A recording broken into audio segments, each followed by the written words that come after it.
सीधे आपको लिए चलते हैं दिल्ली, जहां पर विदेश मंत्रालय की प्रेस कॉन्फ्रेंस चल रही है। खानों से बरामद हुआ जो कि पाकिस्तानी हमलों का प्रमाण है।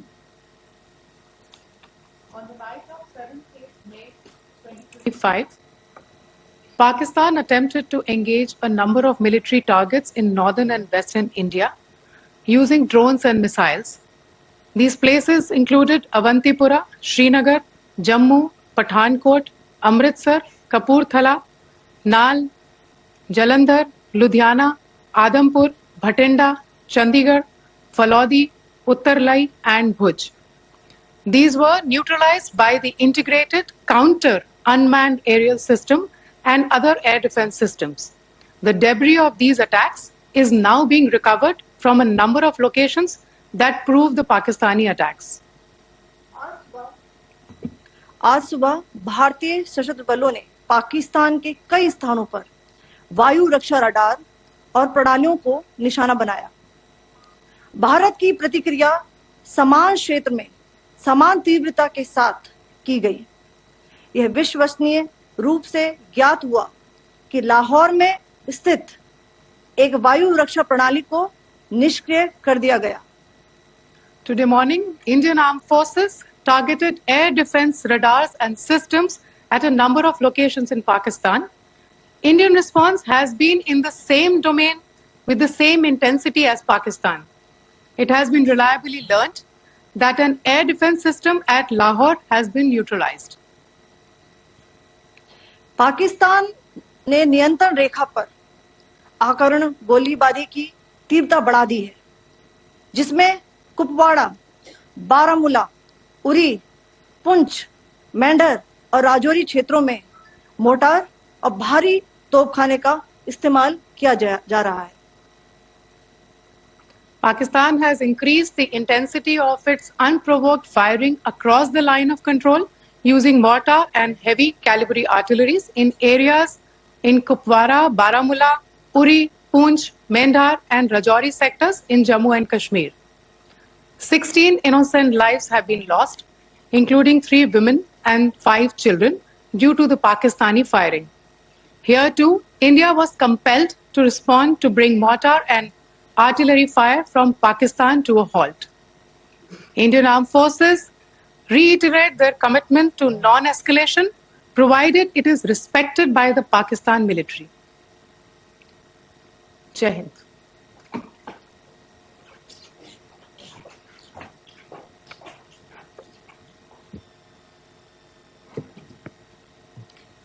Thank you.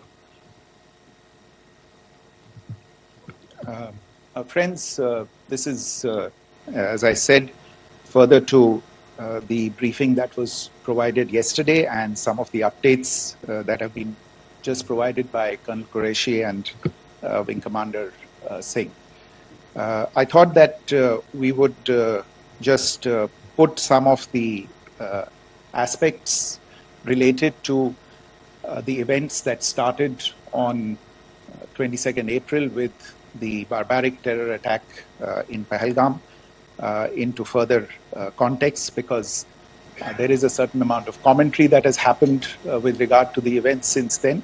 And more than the commentary, there has been a lot of disinformation that has been directed at us from across the border.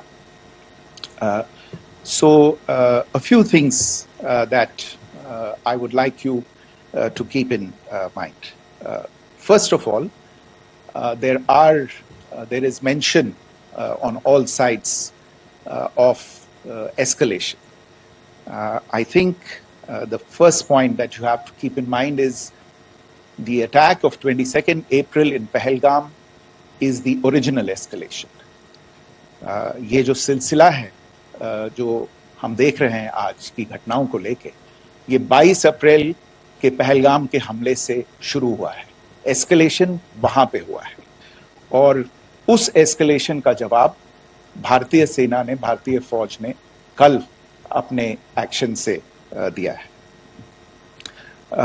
Secondly, I want to invite your attention to the involvement of the group calling itself the Resistance Front in these attacks. I pointed this out yesterday that this is a group that is a known front for the well-known Pakistan-based terrorist organization, Lashkar-e-Taiba.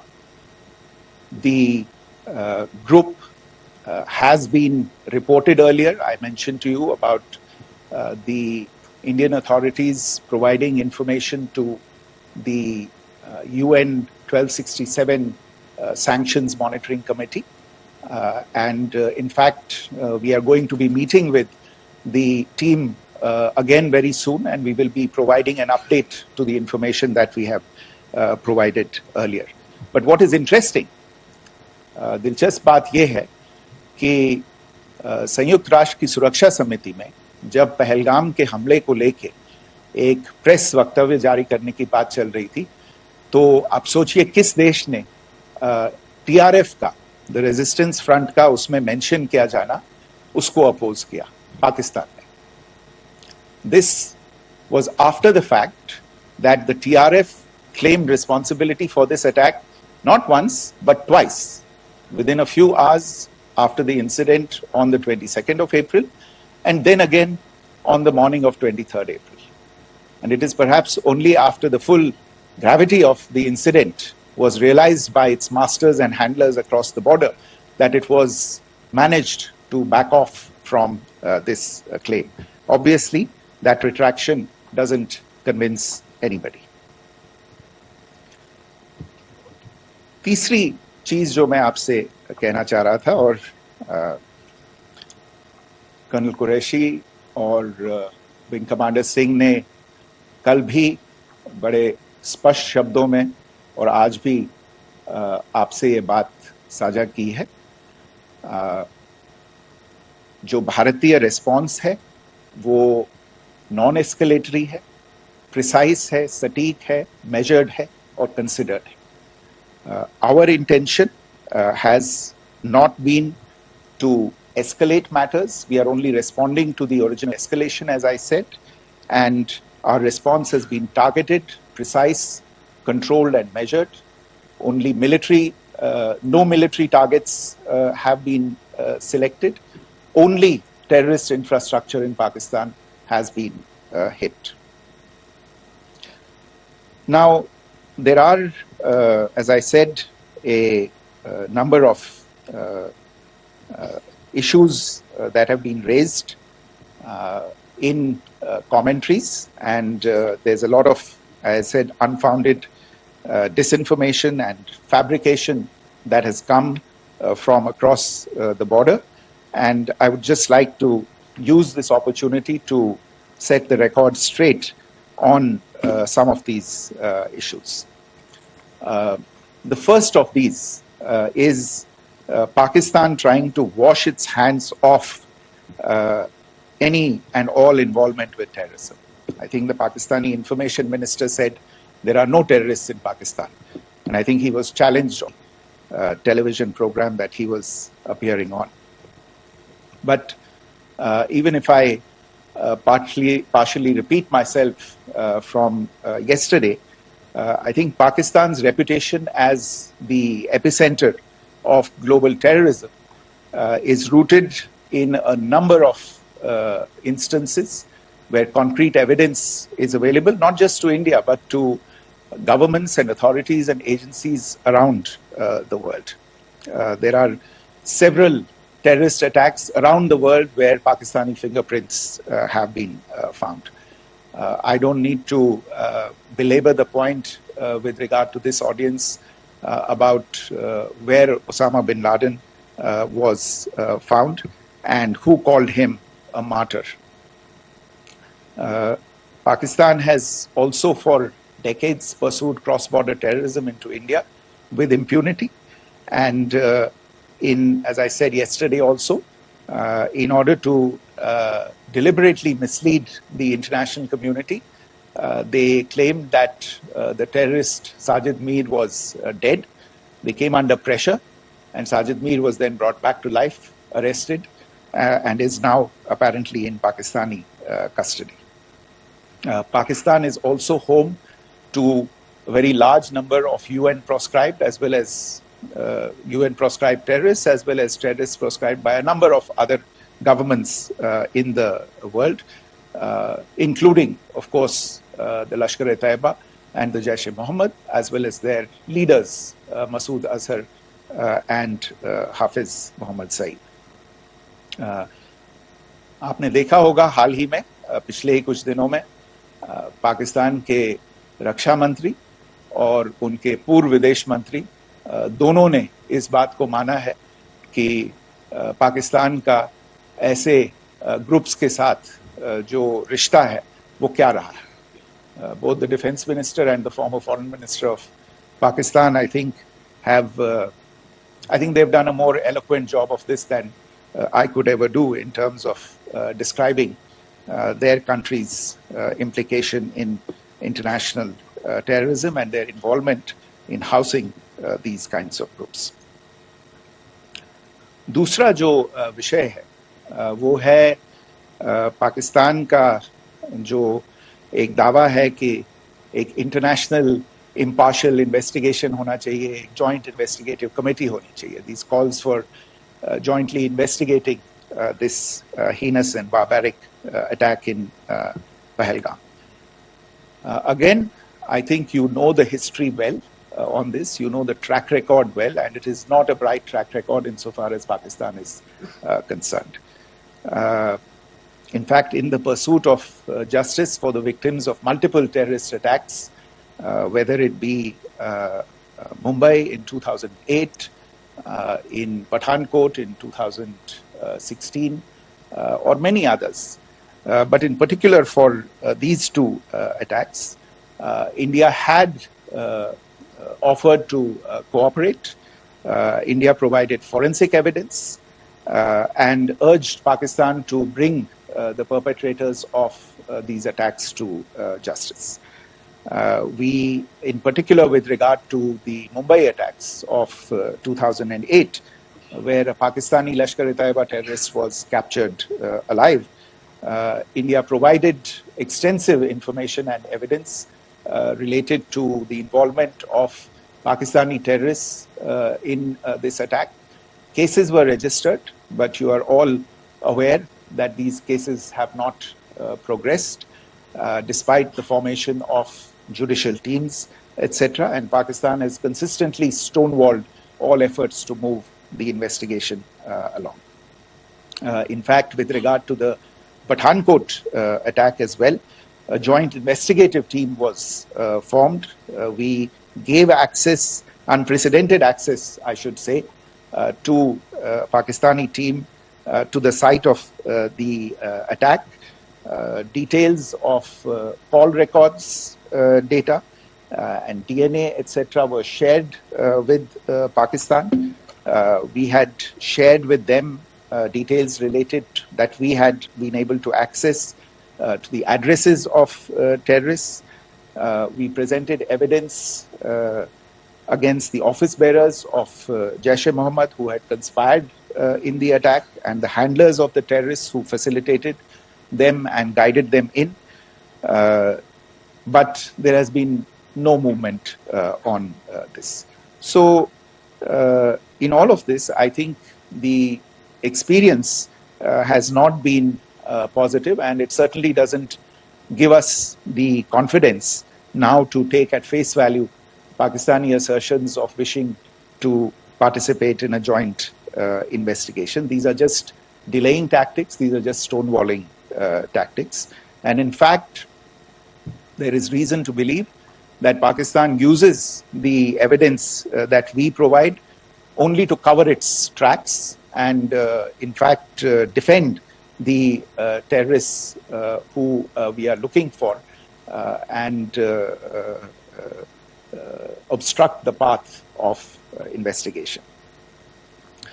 A third point that I wanted to address was the claim that only civilians were killed in the strikes on the 7th of May.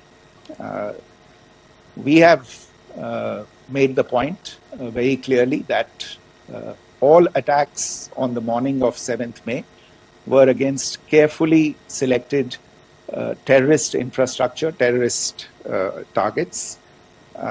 It is not clear to us. In fact, seeing some of the coverage of the after effects of these strikes, including the funerals for the terrorists that were held yesterday, I think a lot of you have seen the reports and the coverage on media.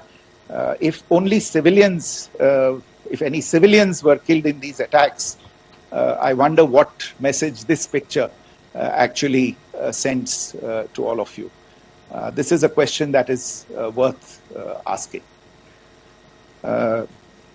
It's also odd that the funerals of civilians are carried out with the coffins being draped in Pakistani flags and state honors being accorded. As far as we are concerned, the individuals eliminated at these facilities were terrorists. Giving terrorist state funerals may be a practice in Pakistan. Doesn't seem to make much sense to us. Pakistan has also claimed that India deliberately attacked religious sites. This is completely false again. I have made it clear that the targets were terrorist infrastructure, terrorist facilities, and locations connected clearly with incidents of cross-border terrorism into India. And it is in fact Pakistan that is misusing religious sites as a cover to in fact radicalize, direct and indoctrinate and train terrorists. In fact, contrary to what Pakistan is claiming, yesterday Pakistan launched a targeted attack on the Sikh community in the state of Jammu and Kashmir, hitting Gurdwara in Poonch and the homes of Sikh community members, which came under attack. And we know that at least 3 individuals were killed in that particular attack. Pakistan is also making attempts to, in fact, just to add to this point, the retaliatory action that Pakistan has taken, in fact, is impacting civilians. I showed you the picture of the Gurdwara and the Sikh community members who were killed in this. There are other civilians also who've been killed and injured in these attacks. In fact, since yesterday morning, a total of 16 civilians have been killed and 59 others have been injured in the attacks by Pakistan. Not only this, Pakistan is also making attempts as part of its disinformation campaign to paint our action with regard to cross-border terrorism through the communal angle.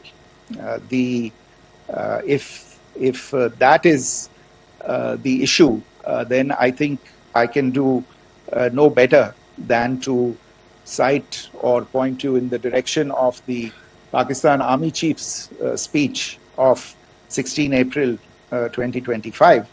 I think that is the last word in communal rhetoric. And in the Pahalgam attack itself, you are aware of the kind of religious profiling that was done there. And perhaps there is a linkage between these two events. I can only say that these nefarious designs will not be allowed to succeed in India. And it is to be noted that people from all faiths, all religions, all regions in India have unequivocally, not just in India but around the world, have condemned these attacks.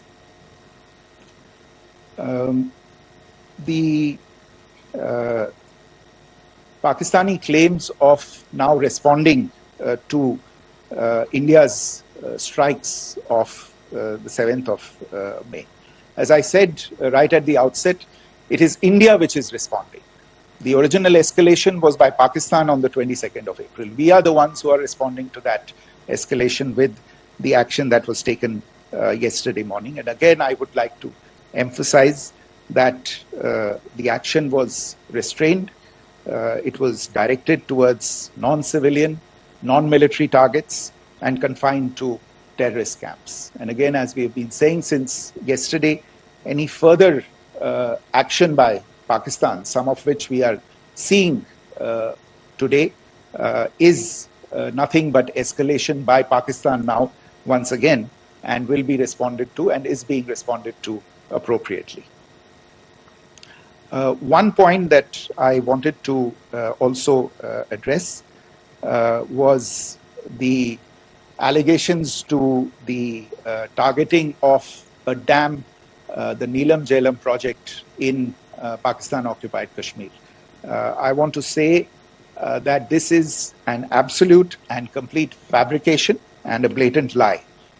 India has targeted only and only terrorist infrastructure, and the details of that terrorist infrastructure, together with the locations, were shared with you yesterday by Colonel Qureshi and Wing Commander Singh. I should note that if this kind of a claim is a pretext for targeting Indian infrastructure of a similar nature, Pakistan will be entirely responsible for the consequences that will undoubtedly follow. Finally, I want to address some issues that have been raised related to the Indus Waters Treaty and the disinformation that has been raised in regard to that as well. The fact is that there have been fundamental changes in the circumstances in which the Indus Waters Treaty was concluded, and they call for a reassessment of the obligations under the treaty. Over the last year and a half to 2 years, India has been in communication with the government of Pakistan. We've sent several notices to them requesting for negotiations to discuss modification of the treaty. India has for 6+ decades now honored the treaty, even during periods when Pakistan imposed multiple wars on us, and even when relations were adversarial. Pakistan is the one that has been acting in violation of the treaty, deliberately creating legal roadblocks in India exercising its legitimate rights on the Western rivers.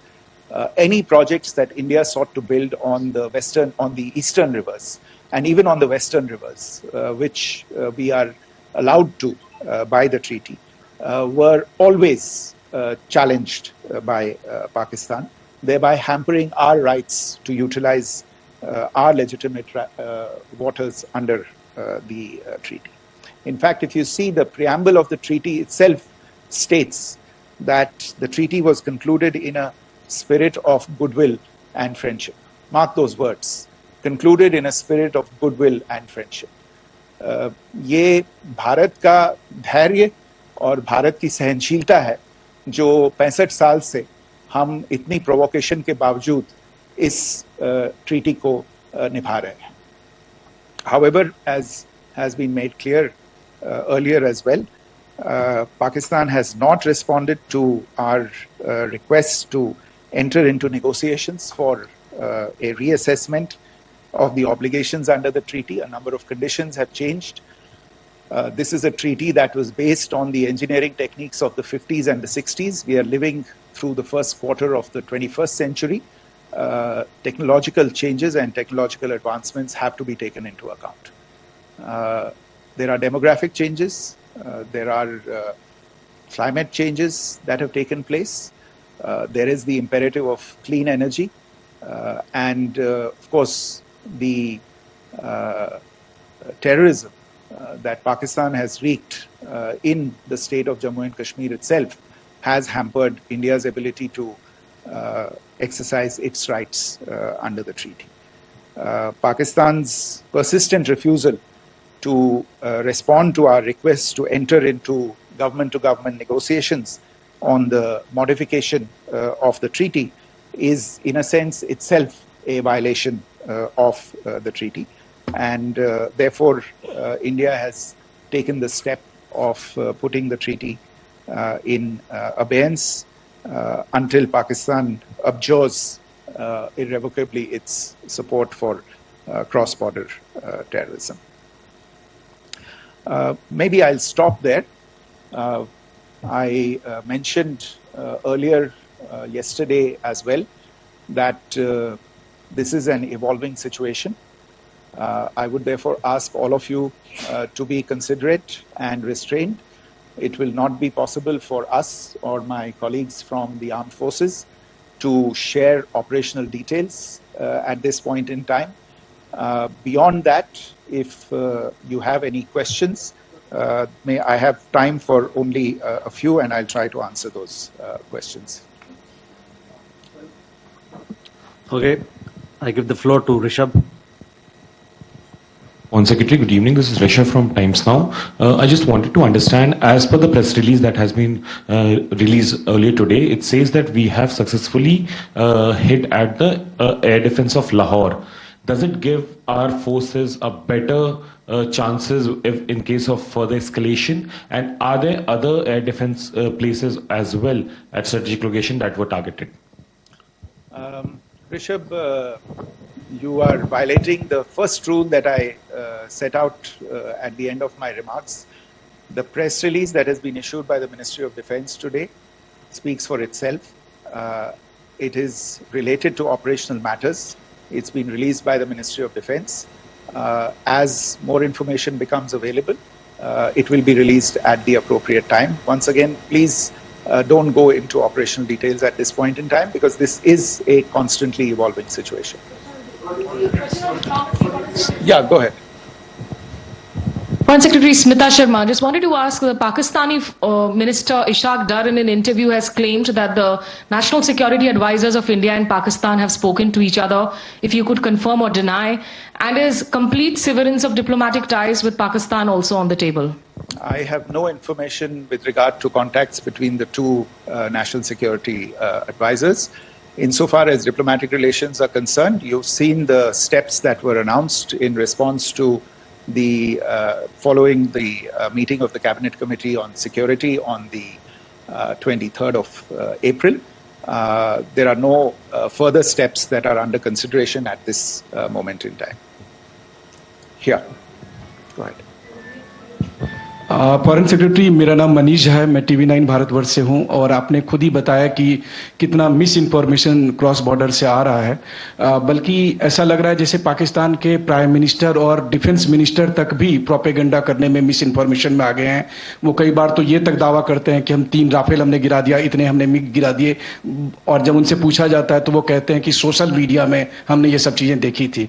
तो अगर आधिकारिक तौर पर अगर आप कुछ कह सकें इस पर, ताकि उन्हें भी समझ में आए कि इस तरह के प्रोपेगेंडा नहीं चलने वाला है। देखिए, जब सही समय होगा तो आधिकारिक तौर पे इसके बारे में सूचना दी जाएगी, लेकिन जो आपका प्रश्न है कि प्रधानमंत्री और उप प्रधानमंत्री और विदेश मंत्री, उनके रक्षा मंत्री इस तरह की बातें कर रहे हैं, तो इसमें अचरज की कोई बात नहीं है।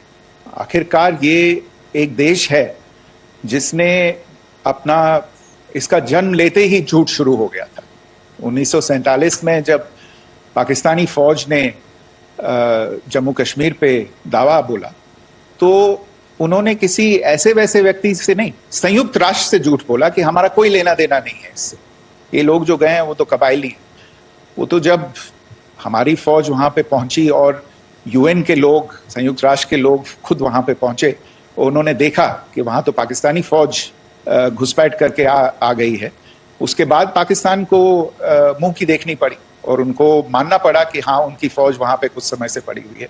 तो ये जो यात्रा है एक तरह से 75 साल पहले शुरू हो चुकी है, तो I am not surprised that this kind of disinformation is being indulged in.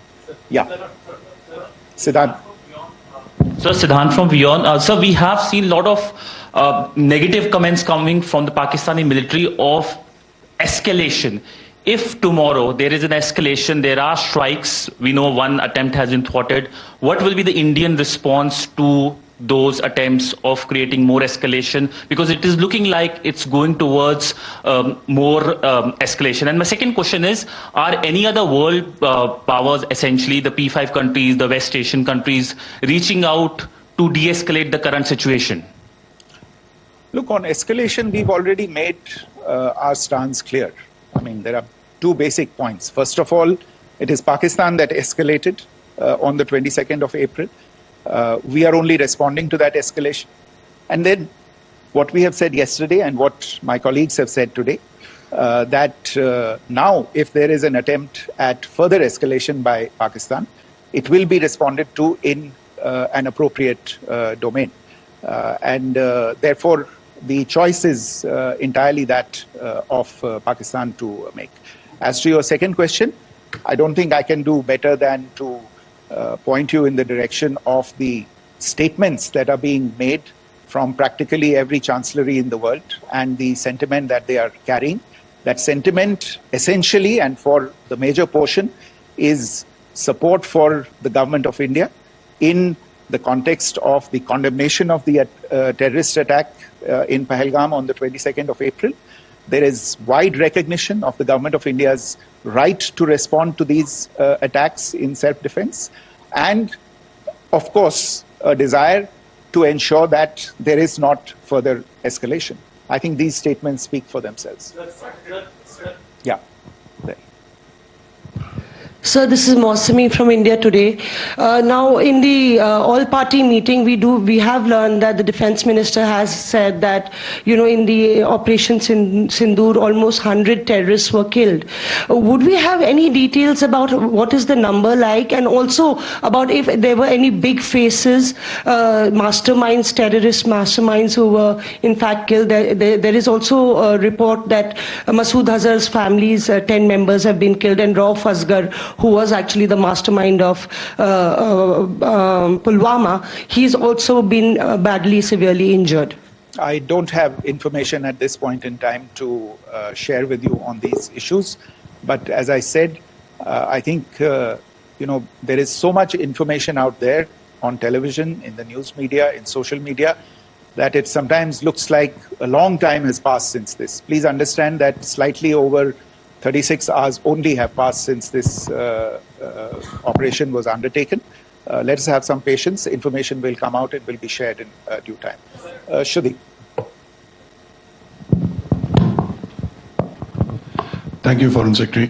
Shruti Ranjan from Bloomberg. Sir, could you give us any understanding whether India has moved the IMF or the World Bank to kind of, sensitize them about the the bailout that Pakistan has, and the kind of stuff that the Pakistan government is doing? Look, we have an executive director at the IMF. Tomorrow there is a meeting of the board of the IMF, and I'm sure that our executive director will put forward India's position. The decisions of the board are a different matter. The process through which they are made. But I think the case with regard to Pakistan should be self-evident to those people who generously open their pockets to bail out this country. And since you are from Bloomberg, I think you would have the data on how many IMF bailout programs have been, very good, thank you, have been sanctioned in the space of the last 3 decades. And I think you would also have an idea of how many of those programs have actually reached successful conclusion. Probably not many. So I think this is a decision that board members have to take by looking deep within themselves and looking at the facts. So we can, one last question, sir. Yeah. One last question. Foreign Secretary, I'm Siddhant from CNN News 18. I would like to know, since it's an opportunity to speak to you, I would like to know the response coming from United States since last 3 weeks. Saudi Arabia, Qatar. In fact, Prime Minister Modi spoke to Qatar before the strikes that evening. Perhaps how do you read the support coming from these countries? Perhaps traditionally they were seen on the other side. This time around, their statements are strong worded. In fact, India-Saudi joint statement also had a very strong condemnation, strong worded condemnation. United States at all level have condemned the attack and have extended support. In fact, Saudi Deputy Foreign Minister is in India. He just met EMS Jaishankar. Also, if you could shed some light on his visit, his meeting with EMS Jaishankar. In fact, we have also been told that he met Prime Minister Modi. Thank you. Look, all the countries that you named and many others, we have been in touch with them. The Prime Minister has spoken to a large number of world leaders. A large number of world leaders have called him, as have called the External Affairs Minister. As we speak, there are conversations going on today as well with world leaders.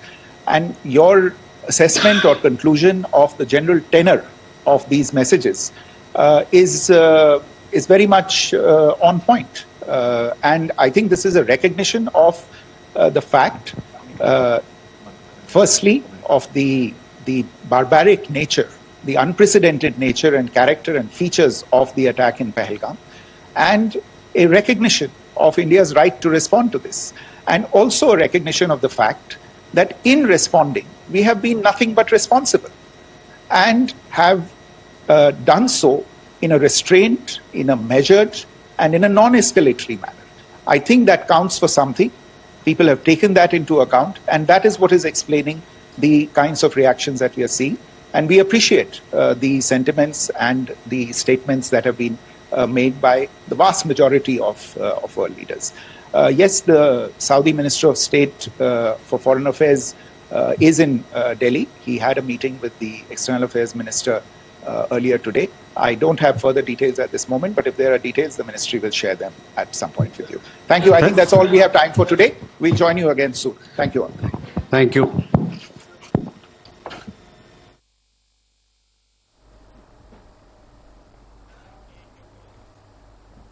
तो फिलहाल मुझे दीजिए इजाजत। आप देखते रहिए Swaraj express.